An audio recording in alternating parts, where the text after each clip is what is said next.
What is it? Dude, what's wrong?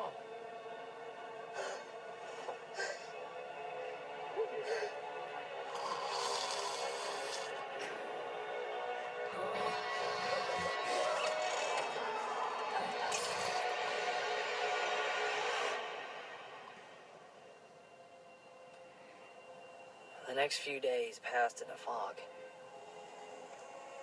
It didn't matter that I told the police about Chris. They couldn't find him. The cops did show up at Dad's funeral. Not out of respect, but because they were scared something would happen. My dad was a decent man. All he ever did was try and give me a good life. And I told him no one would notice when he was gone. I love you, pal. I love you too, Dad.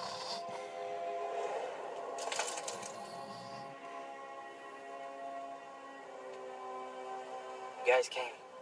We'd love to help you track down this Chris D'Amico D-bag, but we just got out on parole. No, it's fine. I'm not looking for revenge. The last thing I promised my dad is that I was going to give this up. That's exactly what I'm going to do. But you started this. Now I'm ending it.